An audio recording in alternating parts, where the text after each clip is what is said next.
Good afternoon, ladies and gentlemen.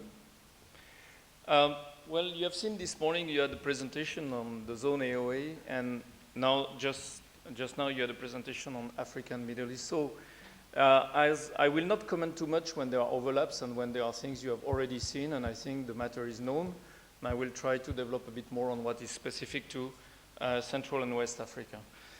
Right, so with the same structure of the presentation, introducing Central and West Africa, then what is winning in the new reality for us, and actually what is our performance. So, CWAR is that place, we like to call it internally the region of limitless possibilities, not only limitless opportunities, but limitless possibilities. Anything can happen anytime. 350 million consumers in a landmass larger than Europe or China, so big landmass and big population. However, as you can see, it's also a region of limitless diversity. So we have in this region 22 countries. The largest in population is Nigeria with 165 million people. For those who don't know the map, Nigeria is actually the one in orange, light yellow, or dark yellow, sorry. Ah, there is a pointer? Oh, sorry. Okay. Yes, so that's Nigeria. So you will see later on there will be a map with the names. It's also, so again, a region that is very diverse. It's not a same block. Only in Nigeria there are 250 ethnic groups. And in the region, there are probably 1,500 dialects. The wealth, the disparity is enormous. You have some small countries which are oil-based countries like Guinea Equatorial. The GDP can go up to 16,000 USD per capita and per person. As in Liberia, it is the lowest, and I think it's the lowest in the whole zone is 340. And an equal consumer literacy level. So we have, again, Equatorial Guinea, which is at 90%, and we have most of the Sahelian countries, and the lowest being Mali, where there are only 26% of people that are literate. And as you will understand, all those factors have a big influence on the way we have to communicate to the people. Very different, speaking different language, not having the same purchasing power, not having the same reading skills, etc. So CWAR is a region also of limited resources. I'm not sure if you can really see everything, but basically a lot of minerals, gold, copper, bauxite, uranium, diamond. You have wood, you have cocoa, you have coffee, you have cotton, oil, of course, big oil producers like Nigeria, but also Guinea Equatorial, Gabon, now recent discoveries in Ghana and in Liberia, actually, gas as well. So I will not come back on that. You know that the GDP growth has been reasonably high in the last, over the last years, and some countries actually in the top range, like Ghana. Ease of doing business. So in most of the, let's say, internationally accepted indicators like ease of doing business, corruption index, etc., most of these countries, they fall really in the bottom tier. And this is for, sorry, yes. This is for the general environment. In terms of trade, so it's a region where the trade is very traditional. Here it's in number of shops, let's say, but it corresponds more or less to our weight in the business. So we are doing almost 95% of our business in the open market and in the small shops. Open market, this is called also wet market in some other countries. So this is what you can see on the left-hand side. So very, very small stalls, tabletops in the open markets, essentially for Maggi. The small shops are the small shops and boutiques, sari-sari in other places where we sell most of the range. Pharmacy is limited and modern trade is very, very low.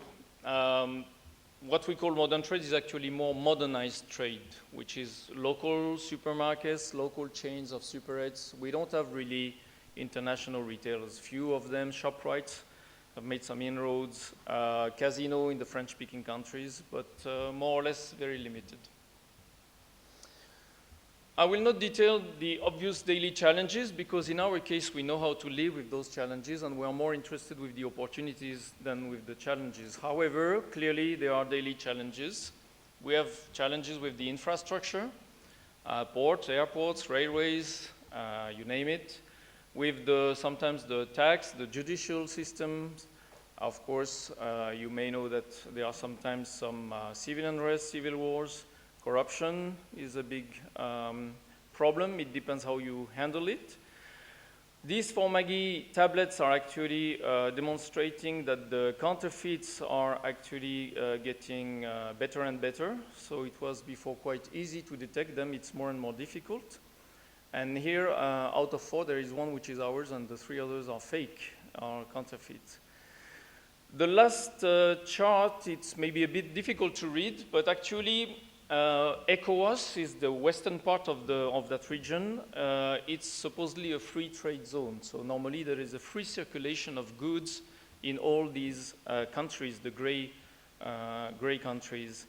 Actually, what is represented here, it's a study that has been done by the USAID, is that you have probably, I don't know, 50 barriers actually to transportation between Dakar and Tema. So between police, customs, gendarmerie. So that means that it's a supposedly free trade environment, but actually the movement of goods is not that easy. However, as I said, we are much more focused on the opportunities than on the challenges. And I will not come back on that because it has been presented by Nandu, but actually it's, again, very much the case for Central and West Africa with the fastest growing population, young population, healthy urbanization, etc. What is interesting is that this has been presented more this morning for the zone AOA, but we have already some parts of our region that are entering what we call the hot zone. So basically it's where you have this between 2,000, 3,000 something USD per annum and per capita, where people have more money to spend on packaged goods, on branded products. And this is extremely important to us because this is the moment where people, they could buy 1 tin of Milo a week, and now suddenly they can buy maybe 2. And this makes a very big difference because the leverage is enormous. So that's really this exponential curve. And this is not everywhere. It's not in every country. And inside some countries, it's sometimes limited to the capital city or to the big cities, but we clearly are in. I mean, Ghana today is in the hot zone. It's absolutely clear every day. Winning in the new reality. So, why are we winning and why we think we will continue to win in the new reality and in that region? First, we are capitalizing on 50 years experience. As Nandu said, there are a certain number of countries that were more treated like trade zones, but we have some countries where we have been present for many, many years. Actually, Côte d'Ivoire since '59, and we opened our Nescafe factory there in 1960. And then followed by factories in Ghana, in Senegal, in Nigeria, etc. So the picture in black and white is actually the sales force of Nestlé Nigeria in 1962. And now Nigeria is a 2,000 people company. So it has grown nicely. And what is important is we can capitalize on these 50 years of experience because of the knowledge we have of doing business in this region, but also because of the trust that we gain during all these years. And we are trusted by consumers, by customers, suppliers, but also by authorities. It's very important. We are extremely credible in most of these countries vis-à-vis the authorities, the civil society, and the investors for the publicly listed companies like Nigeria and Côte d'Ivoire. So we are talking about size and scale. So is it important to be big? I think yes. It's the largest Nestlé region in Africa, and it gives certainly a big business base to us. It's always, I think, important to be bigger than smaller. And despite this diversity, we can still see a lot of scale effect in our systems, in the way we are organized. One reason of our success is that we have a very simple business model. We have few categories, but very big. And what is interesting is that These categories are big and they still have a lot of potential for growth. I will give you one or two examples just after that. So we have gained strong consumer knowledge all over these years, and we are leading in, there are few exceptions, but basically we can say that we are leader in all businesses in all countries. Very few exceptions. There are, I will not detail them. We drive innovation from PPP, which is really our core business, to premium, although we could do better in premium. And what is very important, addressing local tastes and local nutritional needs. So basically, as you see, the chart, the pie on the category is quite simple. We have an enormous Maggi business. Actually, we are in Central and West Africa the second Maggi business in the world for Nestlé after Germany. And we are the third Milo business, as Nandu was saying this morning, after Malaysia and Philippines. And as Nandu rightly said, probably will become the first Milo business in the world in a question of years. We have Golden Morn as well, Nido Golden Morn, so these are more the dairy products and all family cereals. So Golden Morn is a Nigerian brand that has been developed over the years in Nigeria that is doing a big business. Actually, it's the second business in the world of all family cereals after Brazil. So that's the type of business we are in, simple, focused, and very strong. And when I say that even in these strong businesses we have opportunities, if I can give the example of Milo, for example. So we are, our bigger business for that is Nigeria, and Ghana is second. And that's only 2 countries out of 22. So that means that if we start selling Milo in all the other countries, then you can see the development we can have also on this category. You will see probably an even larger difference or bigger difference with our competitors because we have been there for a long time, because I think our generations of people have done a good job. Kraft Foods is actually on the page because they have taken over Cadbury, so it's essentially a Cadbury business, both in Nigeria and Ghana. Promasidor is, I think it's registered in Switzerland, but South African-based competitor, which is present in beverage, milk, and in culinary, which is, let's say, a regional competitor. Unilever is strong only in Nigeria, in culinary, Indofood in Nigeria only. Friesland, essentially in Nigeria, but present almost all over the region with their milk products. The rest is kind of insignificant for the moment. However, what is important to understand is that in that environment, we are not competing only with our direct competitors, but we are competing with the share of wallet. So people have more money, you have emerging class coming, people having more purchasing power, but all these people are interested in communication, in mobile phones, in aspirational products. And of course, we have to be better than the others to convince the consumer to spend money on our products. So a quick one, just like this, you have the names of the countries on the map. So we are structured according to business realities and according to other elements like geography, language, product supply, trade zones. So I told you that there were many, many local languages, but we have 5 main working languages: French, English, Spanish, Portuguese, and Arabic. We have 12 currencies in the region, so we have to structure that region according to those realities. In red, you have the central part of Africa, which is another trading zone. All the other countries except Mauritania are in the ECOWAS. And after, it's a question of language. For example, Ghana grouped with Sierra Leone and Liberia. Nigeria standalone, Côte d'Ivoire standalone because they are bigger businesses. And we have a comprehensive industrial footprint, the same as what is in China or in Zone AOA. Is 90% of what we sell is produced in the region. So that's very important because it gives us a cost and supply advantage. And of course, still we need to better respond to the consumer tastes and needs. And we are privileged to have also the only R&D center of the continent, so which helps us also to use better the local raw materials and to develop products that are more fit with the local consumer tastes and needs. And of course, so better use of raw and packing material. I have to say that we are doing quite good in local raw materials. It's a bit more challenging in packing materials. Sometimes not easy to find the proper suppliers. And of course, it's extremely good for local integration. Roland mentioned this morning that here people who can say that Nestlé is a Chinese company.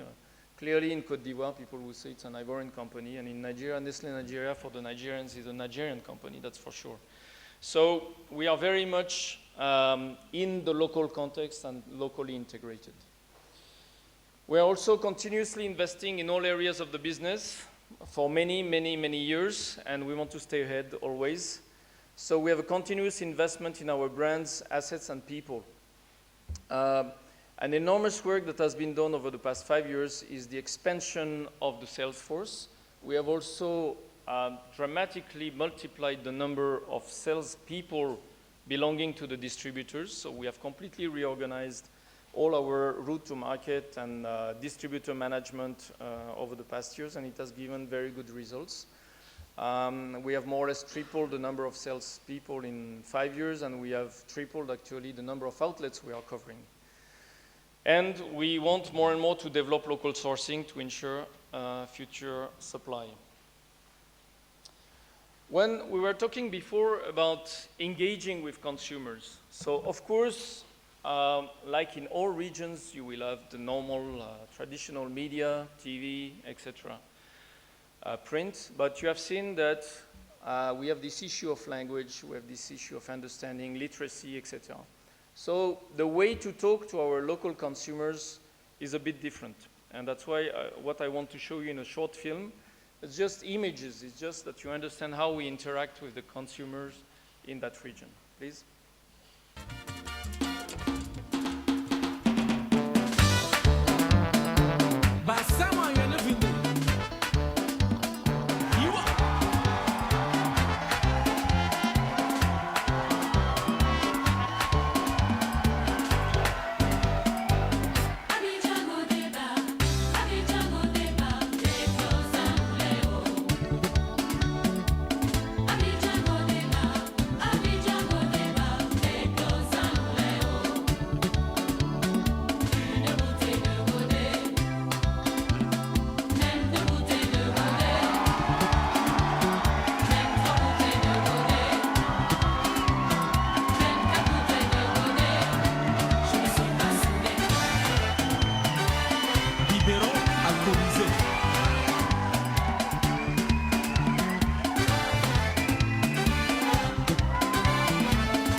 So what is important to understand is that we can again use traditional media, but we will get better understanding if we talk the language of people. And all of that is in local language.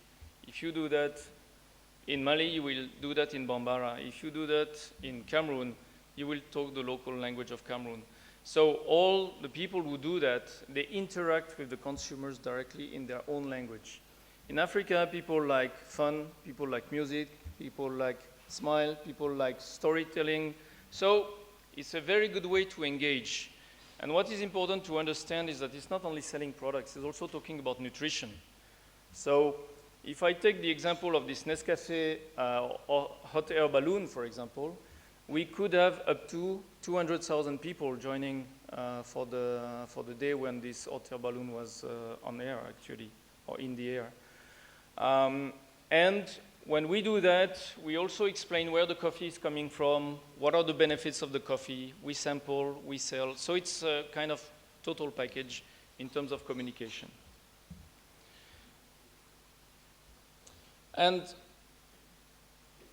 so in the region, I will go quickly on that, 6,000 Nestlé employees, but 54,000 more earn all their living. It's not part of their living, 100% of their living from Nestlé. Farmers, sales and distribution staff, and third-party dependents.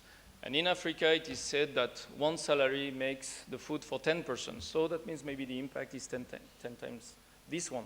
And this is without the shopkeepers, no. Only people who live 100% on Nestlé. So we have hit the team, and the development of our people is of utmost importance. So Nandu has already talked about that in terms of the importance we had in training people. So we give a lot of training, but this is only part of the development. Training is only a small part. We have also exposure. We have, of course, visitors, forums, seminars, etc. Now, of course, we are totally converging to the Nestlé strategic roadmap. I have circled few focus. Doesn't mean that the rest is not important, but there is a specific focus for us. Not sure I want to go through that completely now. If you have questions, I will be happy to answer more specific questions on that. But one of the examples in terms of nutrition, health and wellness, and consumer communication is that we have talked about that, the iron deficiency, and we have started this project to fortify the cube, and starting with Nigeria. And this will be rolled out to all our range. So soon 100% of our products that are sold in the region will be fortified. An important program we have embarked on is also the Nescafe Plan. So again, it has been already discussed before, but in Côte d'Ivoire, we have a Nescafe factory. So of course, and we source all our coffee from Côte d'Ivoire. It's Robusta from Côte d'Ivoire.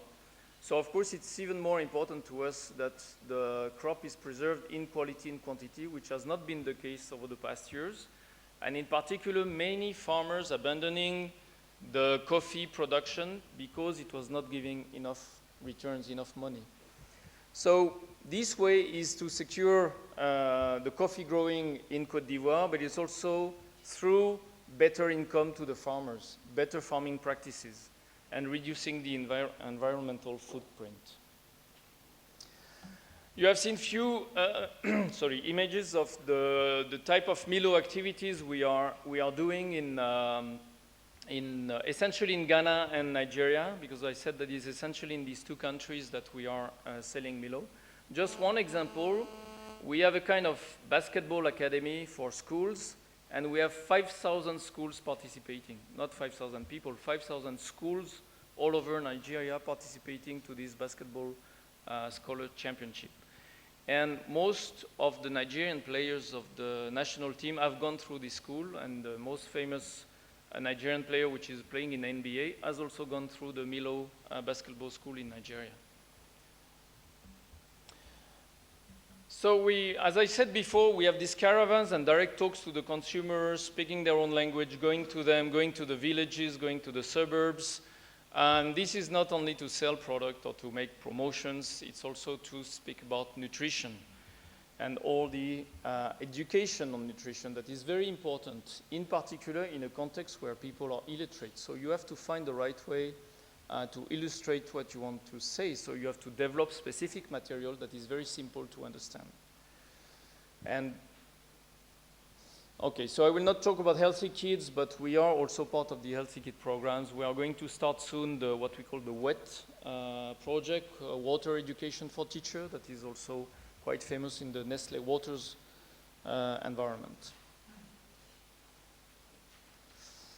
In terms of performance, so we are a strong contributor to the Nestlé model. Clearly double-digit organic growth for the past 5 years, with trading operating profit margin above the group and the zone average.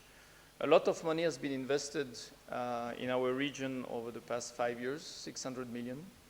We have increased significantly the consumer-facing investment. PPP for us is more our business than really a strategy or whatever. More than, around 2/3 of the business is actually done on PPP. A big portion of that, of course, being Maggi.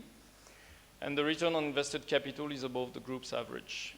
And we have positive outlook for the future. We are extremely ambitious. We are also very, I would say, positive. And again, that's very important because for us, the challenges are part of life. So it's a challenging region. There is volatility, complexity, but that's not the problem. We have gone through that for 50 years. So the most important is to focus on opportunities, and they are just limitless. So that's the summary, that the potential of Central and West Africa for us is limitless. And we are very well placed because of our history, because of our understanding, because of all the programs we have developed, because the way we can connect to consumers, because also we are locally positioned. We don't have only one central office in Accra. We have 12 operating companies, Nestlé Ghana, Nestlé Cameroon, Nestlé Senegal. So we are really entrenched in the countries. And it's a big, big advantage. And we want to contribute even more to the Nestlé model.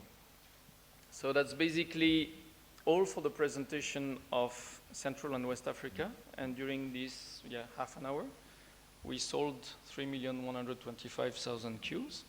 And they are consumed because people don't buy that just to store that on their shelves. So thank you very much for your attention. And if you have any questions.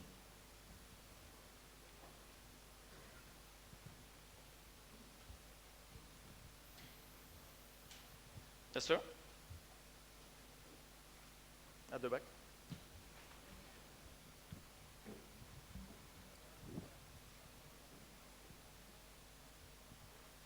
It's Alex Malloy from Credit Suisse. Your business seems very complex, lots of countries, lots of cultures, and yet it's also very profitable. How do you manage to achieve that? Well, what I said is that the region is complex, but actually the business is simple. We have few categories, and they are the same in most of the countries. Actually, in some countries, it's even more simple because you don't have Milo, and you don't have all family cereals. So basically, we have strong businesses.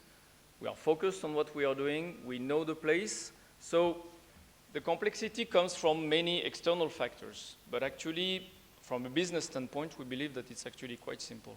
So, yes, after we manage the language and we manage the diversity, but you know, if you make a Maggi caravan to go to the cities or to the suburbs or to the villages and to explain the nutritional content and how things should be cooked and prepared, etc., the model is here. So that you make it in Bambara or that you make it in Susu, or that's not a problem. After, you just need to find the right people to talk the right language to the consumers. But the model is here. So we have seen in Nandu's presentation these push carts and the Mayobus and the self-finance samplers. So these are models we have developed centrally, and it's like you want to use it, use it.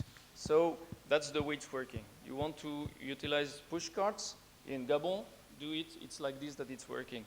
You want to start Mayobus, my own business in Nigeria, this is the way it's working. So we have developed simple models that are applicable to more or less all environments. A second quick question. Can I do a follow-up? Sorry. Yeah, sorry. as the region develops and economic growth continues, wealth per capita consumption increases, how do you judge which other categories to introduce? Well, that's a good question. Actually, we have always to make the balance, the trade-off between digging deeper in the current categories, and again, it's far from being finished. I mean, culinary, again, which is the second business for Nestlé in ambient culinary, we still have a lot of prospects. Milo, again, it's a big business done in 2 countries out of 22. So we clearly have many opportunities to develop on the current businesses. All family cereals, big business, sold only in Nigeria. So we can expand that in the region. Now, of course, we also would like to expand in new categories. We have a certain number of ideas. But frankly speaking, it's sometimes difficult to find categories in that environment that can be as profitable as the one we have. Doesn't mean we don't want to venture into new categories, but sometimes we are talking about water, for example. We clearly are successful in water in Nigeria and are creative to Nestlé Water's business. However, if I develop too much water business in the region, then it may be dilutive to the overall business. So we have to balance that off. Hi, David Hayes from Nomura. Just looking at the map, you've got all the production on the left-hand side, obviously. Can you service the countries on the right-hand side profitably, or do you just do that at the moment at a loss so that you've got the presence, then you'll have to build out to service them? That's correct. We have one factory only in what is the CEMAC zone, which is the Central Africa zone, and which is producing essentially Maggi, actually, servicing all the countries of the CEMAC zone, which is the same trade zone. Now we have 2 different zones, so when we import Nescafe from Abidjan to that place, we pay higher duties than in all the other countries. So we have this, but we have already worked on repacking solutions where we import the bulk in those in this trade zone in order to pay less custom duties. So that's what we are doing. We import bulk and we repack.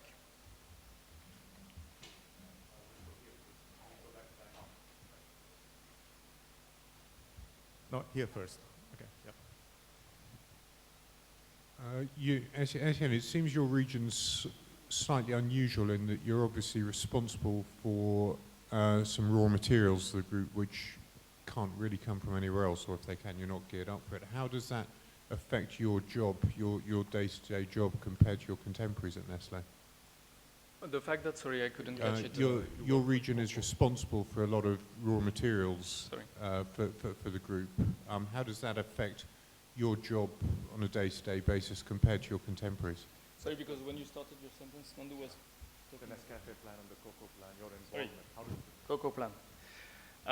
Well, actually, if we talk about the Cocoa Plan, we have a lot of work to do for the benefit of the group, if I may say, because we don't use actually much cocoa. We use a bit of cocoa powder in Milo, but most of the cocoa is actually used in the European factories and probably US factories, etc. But we have a lot of work ongoing in terms of first the propagation, so ensuring through the R&D center in Abidjan that we propagate new plants, new plantlets in order to rejuvenate the orchard of cocoa trees in Côte d'Ivoire. So we have committed to distribute 1 million plants per annum, and actually after 2 years, that's more or less what we have done. 2 million plants have already been distributed.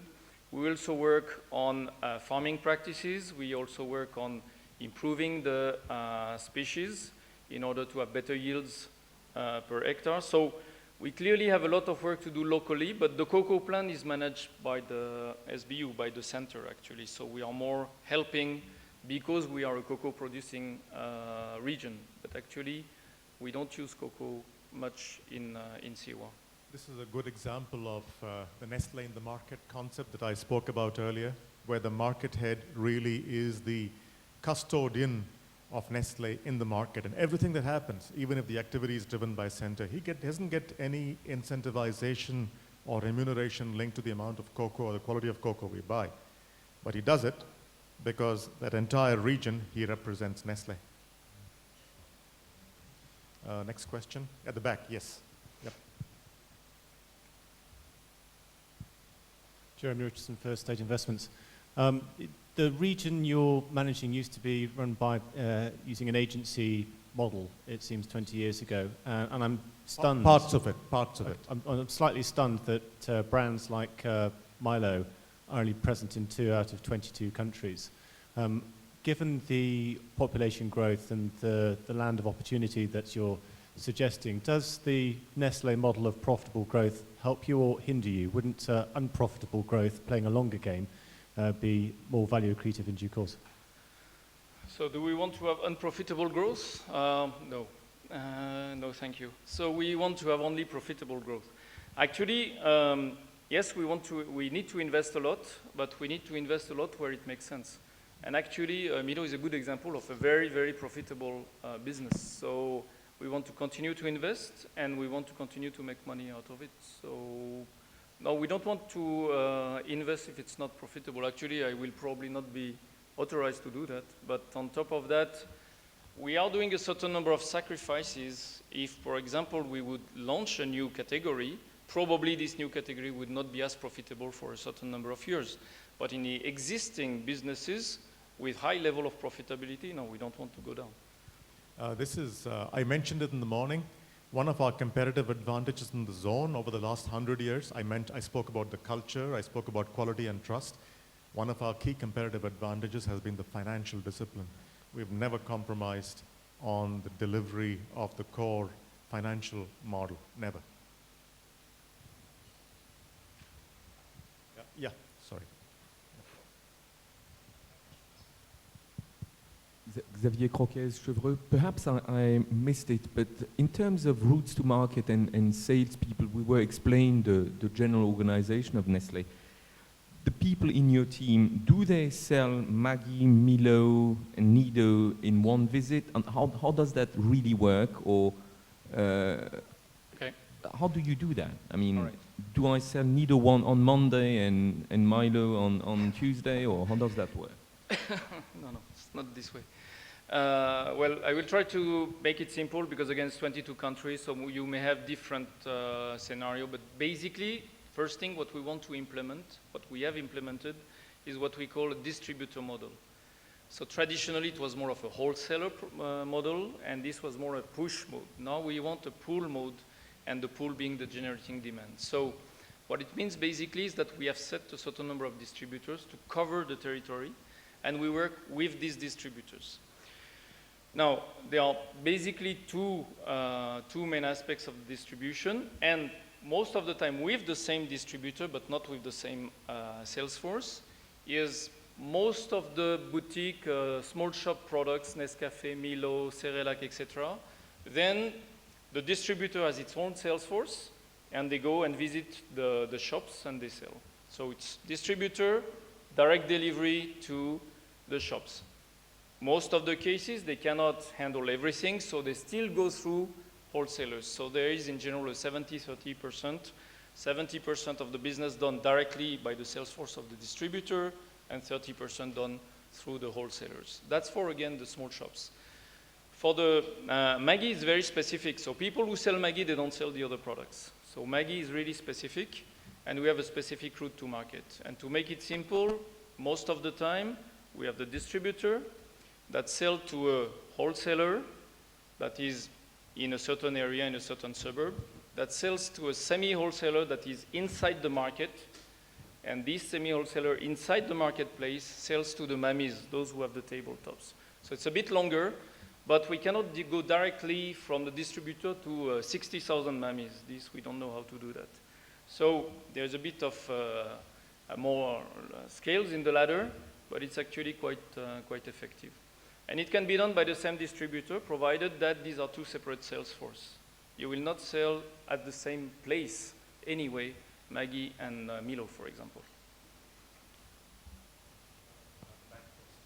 A lady? No. A lady? Yeah, there was a lady there. We get to her next. Yeah, let's go here. All right. Related to the speed of, related to that question, can you discuss the speed of modernization in the trade and what that means for you? Okay. Well, we believe that the international retailers as such, they will not grow that big. Of course, we have already, as I mentioned, we have some ShopRite. ShopRite is present in Ghana and Nigeria, but limited. 5 shops in Nigeria, 5 shops in Ghana. We have Casino, the French retailer that is present in few French-speaking countries, Cameroon, Gabon, Senegal, again limited. And Spar has recently arrived in Nigeria with few shops. Of course, this can only grow, and if you take the development announcements of ShopRite, for example, they have clearly said that they want to develop further in Nigeria in particular. Now, of course, they have to sometimes downsize their expectations. If you look at their plans, maybe of 5 years ago, they were expecting 1,000 shops, and today they are still at 5. And now they say, okay, maybe we'll get to 100. So now it's the learning curve in the region, is that you may want 1,000 shops and you end up with 100. So that's part of learning how to do business in the region, but that means that in few years, instead of 5 shops, it will be maybe 50 or 100. So clearly there will be a development, but it will still be limited all over the region. To the contrary, there is what we call the modernized trade, which is more local chains, local supermarket chains, local super chains that are getting bigger. And this clearly is already the case in Nigeria, in Ghana not that much, in Côte d'Ivoire for sure. So these are more, this is more the trade evolution. So we believe that over the next 10 years, maybe this modernized trade will take maybe 20% of the business, will represent 20% of the business. Jeremy Fialco, Redburn. You mentioned that Ghana is one of the markets that's kind of hitting that inflection point. Can you talk about which countries you would hope to see kind of coming there next? And sort of what time frame you think they might start to get there? No, time frame, I will not bet on that. Well, let's be clear. I think that Ghana, it's clear in Accra, in the capital city. And in some countries, you see that already happening in the cities, definitely in Lagos, Nigeria, to a certain extent in Côte d'Ivoire. So it's not the entire country, maybe, that enters the hot zone, but clearly, and actually, more than 50% of the GDP of these countries is done in the main cities. And it's expected to become 2/3. So actually, there is a clear difference of purchasing power between urban persons and rural persons. So clearly, it's more some countries, I would say Ghana, Nigeria, Côte d'Ivoire, maybe Cameroon to a certain extent, and more limited to some areas, to some big cities. But no, I cannot tell you when exactly the other countries will come up. Could I ask you to say a couple of words on the success of the NBS? Yes, certainly. So when was that? 2 years ago, we have inaugurated the NBS Africa, so Nestlé Business Services. Actually, it was already, we had already created the shared service center for the region almost 6-7 years ago. And now most of the back office services are actually done in Accra for the 22 countries of the region. So accounts payable, accounts receivable, payroll, employee administration, all of that is done in Accra by the Nestlé Business Services. And it's called the NBS Africa because actually we are now transitioning here, Equatorial Africa region, and soon South Africa into this NBS. So supposedly it will serve the whole continent or big part of the continent soon. Yes, clearly a very good example, a very good success. I think it's working extremely well.